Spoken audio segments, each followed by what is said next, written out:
चलिए खबरों में आगे बढ़ेंगे, जहां उपचुनाव को लेकर राजनीतिक दलों की अब तैयारियां तेज हो चली हैं। भारतीय जनता पार्टी और कांग्रेस की लगातार बैठकों का दौर देखने को मिल रहा है। कल बीजेपी ने बड़ी बैठक की और यहां पर बैठक में बीजेपी के स्टार प्रचारकों की लिस्ट भी जारी हुई है। तो उपचुनाव को लेकर राजनीतिक दल अब पूरी कमर कस चुके हैं। दोनों ही मुख्य राजनीतिक दलों की बात करें तो यहां पर भारतीय जनता पार्टी और कांग्रेस लगातार बैठकें करती हुई नजर आ रही हैं। कल बीजेपी ने बड़ी बैठक की। बैठक में बीजेपी के स्टार प्रचारकों की लिस्ट भी जारी हुई है। उपचुनाव में सीएम साय समेत सभी मंत्री यहां पर प्रचार करते हुए नजर आएंगे। कांग्रेस ने कंट्रोल रूम का भी गठन किया है। 22 सदस्यीय प्रदेश स्तरीय कंट्रोल रूम का गठन, साथ ही रायपुर दक्षिण विधानसभा सीट को लेकर आपको बता दें उपचुनाव होने हैं और दोनों ही मुख्य राजनीतिक दलों की ओर से तैयारियां पूरी हैं। कोई भी कोर कसर ना ही भारतीय जनता पार्टी छोड़ना चाहती है और ना ही कांग्रेस छोड़ना चाहती है।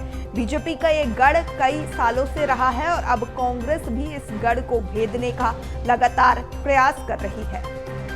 तो यहाँ खबर पर ज्यादा जानकारी के साथ सहयोगी शिवम हमारे साथ लगातार बने हुए अपडेट लेंगे। शिवम, दक्षिण का ये रण रोचक होता है और जिस तरीके से तैयारियां दोनों ही मुख्य राजनीतिक दलों की हैं, कहीं ना कहीं माना जा सकता है कि दोनों ही पूरी ताकत झोंकती हुई नजर आ रही हैं। एक तरफ जहां भारतीय जनता पार्टी ने स्टार प्रचारकों की सूची जारी कर दी है, तो वहीं कांग्रेस ने भी कंट्रोल रूम का गठन किया है। जी बिल्कुल, देखिए दोनों ही पार्टी एड़ी चोटी का जोड़ लगा रही है, क्योंकि अब तक जो भाजपा का गढ़ था उसमें कहीं ना कहीं कांग्रेस अपनी किस्मत आजमाने के लिए सामने आ रही है। हालांकि अभी तक कांग्रेस ने प्रत्याशी का ऐलान नहीं किया है, लेकिन तमाम जो तैयारियां हो, चाहे वो चुनाव समिति की हो, चाहे वो चुनाव प्रभारी की हो, वही बीजेपी में भी चुनाव प्रभारी नियुक्त हो चुके थे। और इसके बाद कल एक बड़ी बैठक एकात्म परिसर में रखी गई थी, जहाँ पे चुनाव प्रभारी जो मंत्री श्याम विहारी जायसवाल है, उन्होंने बड़ी बैठक ली।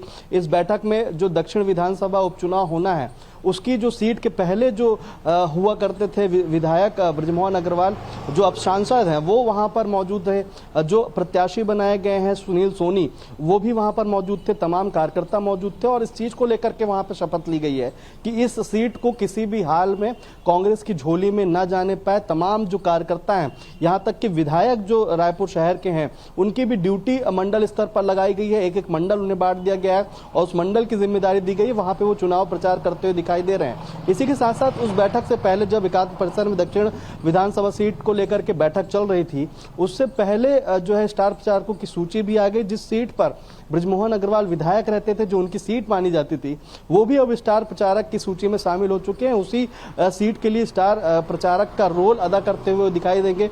मुख्यमंत्री विष्णुदेव साय समेत पूरा जो मंत्रिमंडल है वो वहां पे मौजूद रहेगा। स्टार प्रचारकों की सूची में वो भी शामिल है। इसी के साथ साथ अगर कांग्रेस की बात करें तो वो भी जो है तमाम तैयारियों को अंजाम देती हुई दिखाई दे रही है। अभी जो है कंट्रोल रूम बनाया गया, जिसमें 22 सदस्य हैं, पूरे प्रदेश भर से कंट्रोल रूम में शामिल किए गए, जो इस चुनाव को लेकर पैनी नजर बनाएंगे और तमाम चीजों को लेकर कार्यकर्ताओं को मदद करने की बात हो या पदाधिकारियों को मदद करने की बात हो, तो उनको वो कंट्रोल रूम से ही निर्देशित करते हुए नजर आएंगे। इस कंट्रोल रूम का जो समन्वयक है वो राजीव सलाम को बनाया गया है और जो प्रभारी हैं वो दीपक मिश्रा रहेंगे। इसी के साथ साथ जो दोनों पार्टियों की जो तैयारियां चल रही हैं, एक तरफ प्रत्याशी घोषित हो चुके हैं, दूसरी तरफ अभी भी प्रत्याशी की लिस्ट का इंतजार है। हालांकि उस सीट पर आकाश शर्मा का नाम लगभग फाइनल बताया जा रहा है, लेकिन जब तक लिस्ट नहीं आ जाती, नाम सामने नहीं आ जाता, तब तक कोई आधिकारिक पुष्टि नहीं है। लेकिन दोनों ही पार्टियों ने तमाम चीजों की तैयारियों को पूरा कर लिया। लगातार बैठकों का दौर जारी है और दोनों ही पार्टी इस सीट को जीतने के लिए कसमकस कर रही है। जी बिल्कुल बिल्कुल शिवम, नजर बनाए रखेगा। फिलहाल बने रहिए आप हमारे साथ, आपसे आगे भी चर्चा करेंगे।